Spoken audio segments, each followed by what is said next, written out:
morning, everyone. Welcome back to Park Winters Gardens. It's a beautiful, crisp, early spring morning. The trees are waking up. Our giant pecan tree is just opening its leaves. The maples are waking up. And we have this beautiful magic happening all throughout the garden. So I'm excited to share with you every week what's happening here. So let's go take a look. One of the trees that just woke up is this whole row of ginkgos. I call this the Ginkgo Walk because it's sort of like a canopy when you walk through. That's the ultimate goal. And in the fall, they turn bright yellow. And another very interesting thing about ginkgo trees is I've heard that ginkgos are the oldest living beings on the planet. So I can't confirm that, but that's what I've heard from several people. And they're really cool. They're ancient trees. And also, they have a very unique shape to their leaves. This tree was totally deciduous, and they're just coming up this chartreuse green color. And take a close look at this shape, because you're going to start seeing people wearing these on t-shirts. I've noticed them on some people's earrings. I have an ashtray that I bought at a garage sale that is a ginkgo also. It's a really cool plant. And a couple things I want to tell you about it is that when we were shopping for these trees, the person at the nursery that sold them to us said, these are certified male ginkgo trees. And I didn't understand what he was saying, but what he explained was that the female trees, the female ginkgos, are so potent in smell that your neighbors down the block will ask you to cut down the tree. So these are all certified males. We've had them here for about 12 years, and there's been no fruit and no bad smells. So I can confirm that.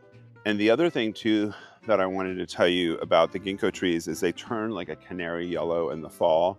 And it's a beautiful, beautiful color. And then when all the leaves fall, there's this sort of like big ring of yellow that like falls on the floor. And it just, all of it, nature is poetic. And if you pay attention every day and every week, there's so many things that the trees are giving us. It's like gifts. And so just even the dropped leaves, instead of looking at it like I have to pick them up, I look at it as like, wow, what a beautiful blanket. And having to blow them off and clean them up sometimes is kind of like, you know, not the funnest thing, but I just love that we have these on the property. Look at how much fun these little bees are having just getting drunk on this mock orange. If you haven't smelled a mock orange, you're in for a treat when you do, because I'm standing here and it has the most fragrant scent. I would describe it as a floral, citrusy smell. I can smell this across the street when it's blooming. You can smell this down the block. This smell is like sensational. And this is one of the things that are happening this time of year. So I could almost like time my calendar or my clock based on like what's blooming and what's happening. And even the sounds of certain insects that are migrating through, but also the birds that are happening this time of year. It all relates. When certain things are blooming, there's certain pollinators around them.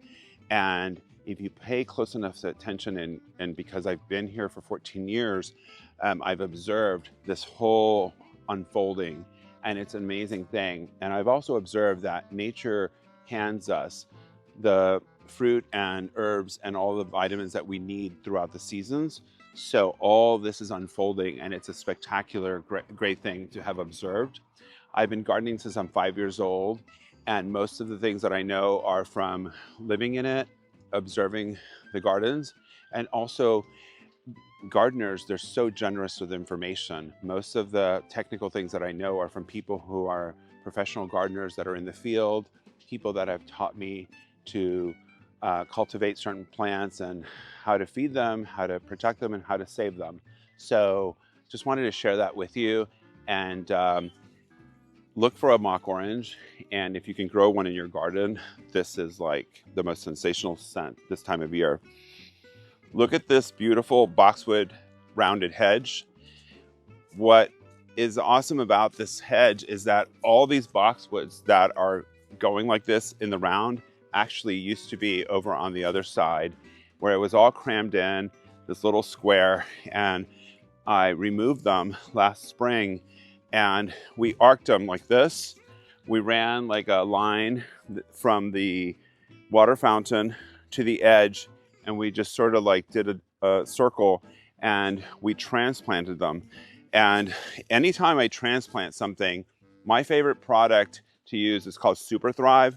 So we dug a trench in a circular fashion, and then we moved all these plants over here, and like, look how well they're doing. They just totally took off. It's unbelievable that you can move plants that have been planted for many years. And so if you didn't know that you can move your boxwood, and if you have a boxwood that's bothering you and you like it but you don't want it there, you can actually move it in the early spring or late fall. One of the reasons I love boxwood is because it gives you structure through the garden, and in order for something to register or feel as if it's soft, you have to have some hard edges. And so we have a lot of clipped boxwood that encases some of the gardens, and it sort of showcases them almost like they're like picture frames that separate the garden. And then in here, sometime we're going to plant white roses, and then on this side we're going to plant azaleas and other cool plants. I'm on lockdown with spending, and the reason I haven't planted any roses in here or have planted the azaleas and the other things I have in mind is because John hasn't allowed me to spend a dime on plants. I'm on lockdown, but I've gotten creative. Instead of just waiting, I started moving everything and getting it ready physically and in my head. So when I actually install this garden, it's going to be even better. I find that sometimes just pumping the brakes, taking time to think about things more, that you do better.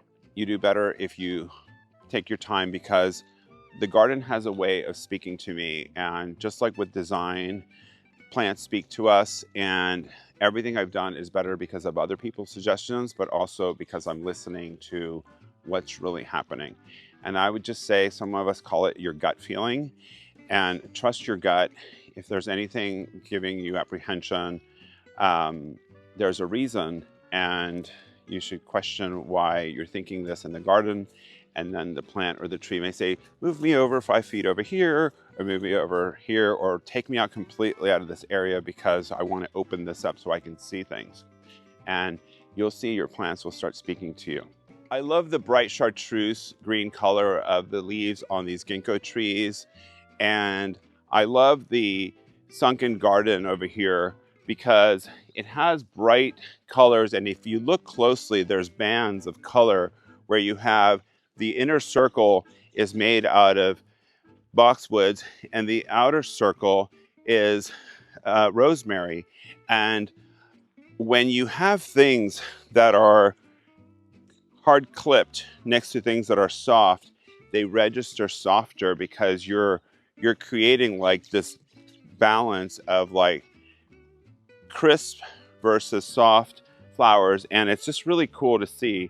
And I want to mention that the discipline to our Sunken Garden is that all of it is purple and white. So you have these beautiful lavenders that are happening now. The peonies are waking up. You have the rosemary blooming. And right here we have a variety of little gem magnolia, which is one of my favorite varieties. They have all the characteristics of a large magnolia. They have the suede underbelly to the leaves, and then the flowers are sensational. The main thing is that it's not massive. It's not going to eat your house. You can grow them like lollipops. They grow maybe a maximum of 15 to 20 feet tall, but you can actually reach out and smell the magnolias. I'm originally from the South, and I love magnolias so much that a few seasons ago, I was in a parking lot in Sacramento on the hood of my truck smelling a magnolia. They're really amazing. They smell like clean laundry, and I love seeing people's reaction when they first smell a magnolia. and I'll be excited when these pop so I can share them with you. So down here in the Sunken Garden, we have this beautiful Teucrium. This time of year, it's blooming this purplish color. And what I love about Teucrium is that it looks like it's related to the olive trees, and we have them clipped like balls. Don't kid yourself. I saw some in a Burger King drive-through, and they were like massive. And so if you pick your battles, if you want to keep certain plants clipped like this, just understand that they are, you know, they have a life and mind of their own. And also, like, if you introduce any plants like this, like these connular shaped, those are boxwoods, and these are a ligustrum. Now, when I say pick your battles and what you do, if you are a OCD person, neurotic, whatever you want to call it, and you don't keep these clipped, and as soon as you fertilize them, you turn your head for like in 2 weeks, and it poofs like a chia pet. And if that's going to drive you crazy, don't plant these kind of things in your garden. You know, like I said, you know, depending on how much time you have and you want to dedicate to clipping, etc., just plant what works. But what we have here is an exciting mix of white iceberg roses, and we picked iceberg roses because they are floribunda, they bloom year-round. And then you have this Teucrium. We just had a whole floor of beautiful tulips that are surrounding all this garden. And then what's waking up now is these allium giganteum. So these plants here that look like pineapples coming up like this are these beautiful allium giganteum that are going to pop up over all of these roses. So you're going to have these giant purple heads floating over these white roses, and they're the size of a child's head. So it looks very Dr. Seuss. And if you want to see them, come on one of my garden tours.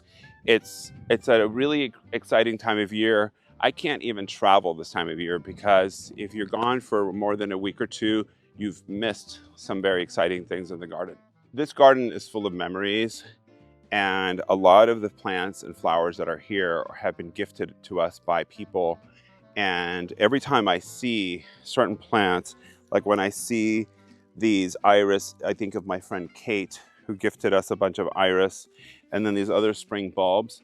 Many of you can probably relate that you may have rose bushes or certain cuttings and things that other friends have given you. I think of friends and family as I walk through the garden because I see all these things that have been given to me over the years. And what I do is I put them through the garden, and I just remember because they hold a dear place in my heart, and it connects my garden to their garden.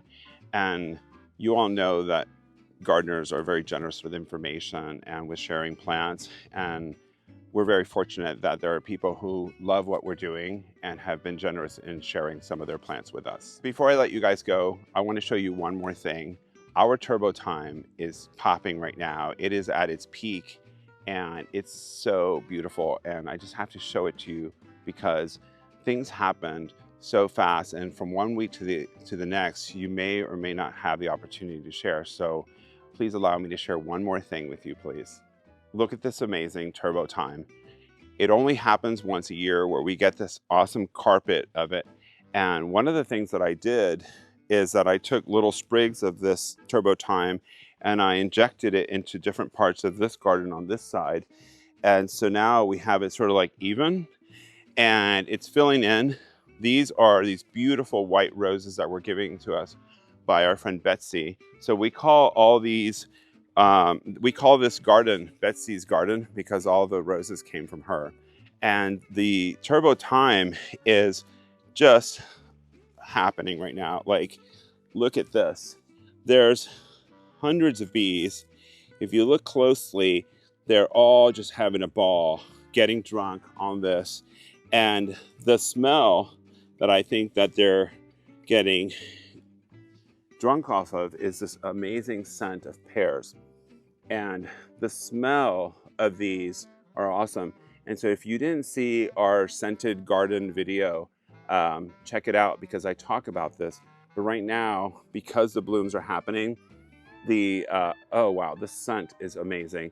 Because the blooms are happening, the bees are all over it, and it's a happy day in the garden.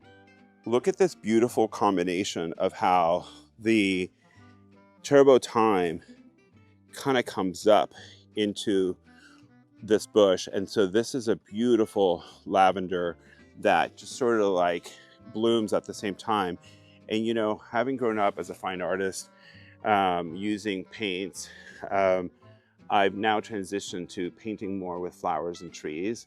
And if you don't paint enough with flowers and trees, get out and do it when you can, because gardening is so rewarding. And just like being out here and looking at these bees, the little snail that goes by, just all the beautiful nature that is around us is really enriching. I can't put a finger on it, but you guys that garden, you know, and gardening is so rewarding. So I hope you get out and do some gardening today or do something creative in your garden.